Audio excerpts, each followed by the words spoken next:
This is Rogue Wing, Coraline, or Helen RD over at Starship Modeler. Welcome to the workshop.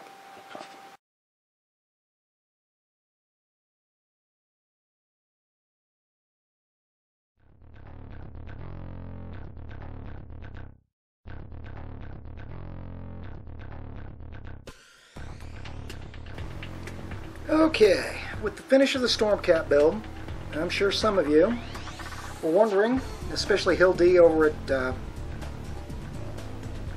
Scale Model Addict, who specifically asked, what was next on the workbench? Well, I've got 6 weeks, 7 weeks really, but more like 6, to get one more entry possibly done for the big scale, or big modeling, for the big spring contest. And I'm going to try something a little ambitious, but at the same time almost stock. What I'm working on will at least start life as the Revell model of the USS Saratoga, this one being the 1/542nd scale model. Now, I'm not building this at 1/542nd scale, nor am I building this as an aircraft carrier. Well, as a normal aircraft carrier. What I'm going to build, hence the reason why those wheels are sitting over there, is something more akin to the SHIELD Helicarrier from the recent Avengers movie.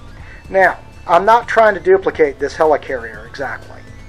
What I'm doing is basically my own Helicarrier idea. And I got a really, really big ship to work with. Now, I'd worked out possibly scratch building this thing. I was going to do it at 1/700 scale, make her slightly bigger than a Nimitz class carrier. Deck would have been about 52.5 centimeters long.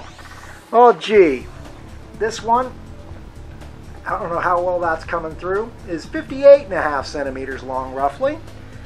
So I actually get a little bigger ship than I wanted, but that's okay.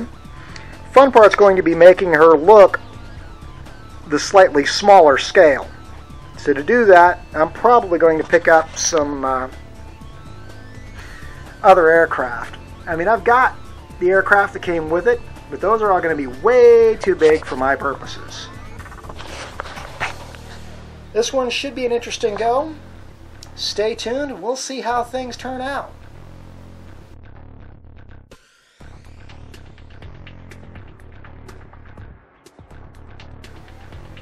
Alright, working on at least starting the aircraft carrier part of the Helicarrier build. And I'm going to be honest, this kit sucks. Now, let me qualify that. First off, this kit is showing its age. The stamps on the inside of the model show it as being done originally in like 1983. And back then, it might have been a decent kit. But we got flash problems. I mean, you can see some of the flash here.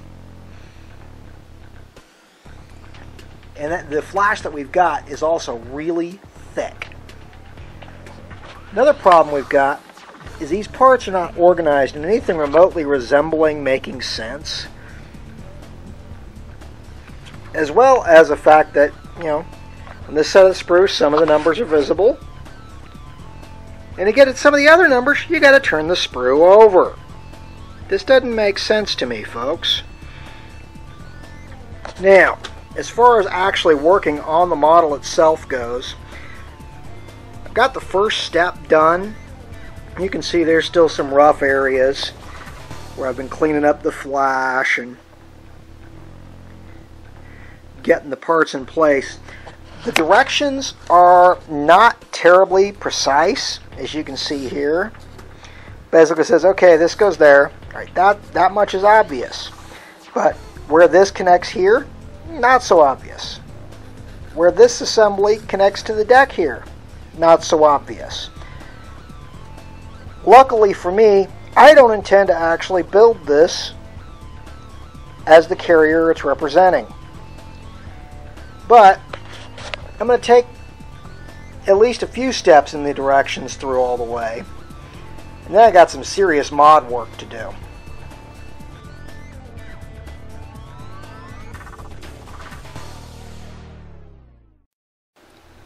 Okay, still at work on the Helicarrier.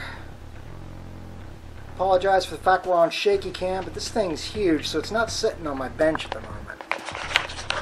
Got some more work done on the stock side detail pieces.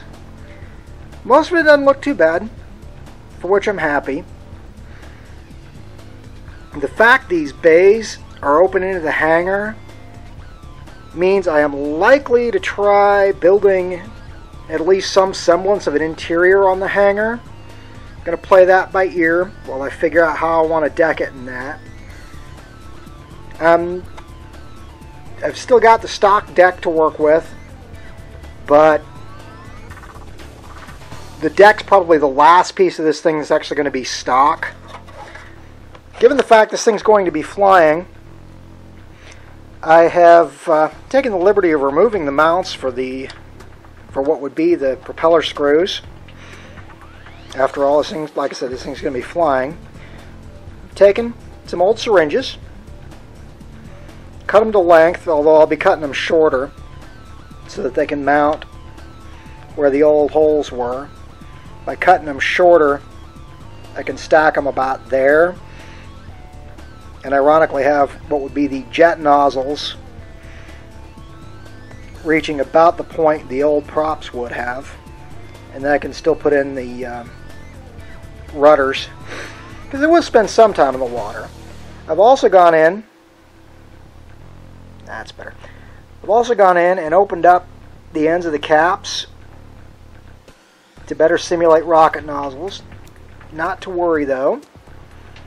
I've taken the liberty of removing the needles from the syringes, so we don't have to worry about hurting ourselves while we're working on the model. At this point, that's about where we're sitting. The next big step is going to be to start working on the mounts for the lift fans. Things should get interesting.